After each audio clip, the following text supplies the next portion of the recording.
മാതാപിതാക്കളെ, നിങ്ങളുടെ മക്കൾ മുറ്റത്തോ തോട്ടത്തിലോ കളിക്കാറുണ്ടോ എങ്കിൽ തീർച്ചയായും നിങ്ങൾ ഈ വീഡിയോ കാണണം. ഭീമൻ ആഫ്രിക്കൻ ഒച്ചുകൾ സാധാരണ ഒച്ചുകളിൽ നിന്നും വ്യത്യസ്തമായിരിക്കും. നല്ല ഭാരം കാണും.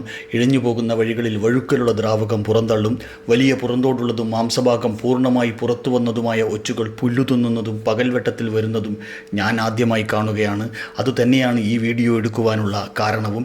ഒരു യാത്രയിലാണ് ഞാൻ ഈ ഒച്ചുകളെ കാണുന്നത്. കൊച്ചു കുഞ്ഞുങ്ങൾക്ക് ഇവയെ കൗതുകമായി തോന്നാം.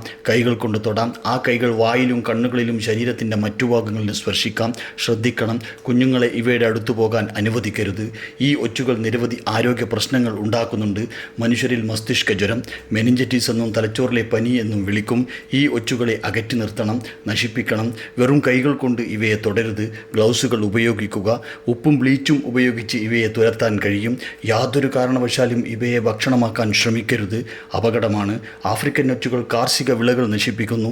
പഴങ്ങളും പച്ചക്കറികളും നന്നായി കഴുകി ഉപയോഗിക്കുക. ഗവേഷണ ആവശ്യങ്ങൾക്കായി കൊണ്ടുവന്നതാണെന്ന് പറയുന്നു. ചരക്കു കപ്പലുകൾ വഴി കേരളത്തിൽ എത്തിയതാണെന്നും പറയുന്നു. എന്തുതന്നെയായാലും ഈ ഒച്ചുകൾ കേരളത്തിൽ പടർന്നിരിക്കുകയാണ്, ഭീഷണിയായിരിക്കുകയാണ്. നാട് നശിക്കുന്ന ഒരു കാര്യത്തോടും താല്പര്യമില്ല. അത് മനുഷ്യനായാലും മൃഗമായാലും മറ്റു ജീവികളായാലും ആരായാലും ശരി. നല്ലതിൻ്റെ നന്മയും മോശമായതിൻ്റെ തിന്മയും തിരിച്ചറിയുക എന്നതാണ് യഥാർത്ഥ വിജയം. നാടിനായി ഒന്നിക്കാം. നമുക്ക് ശേഷവും ഈ നാട് നിലനിൽക്കണം.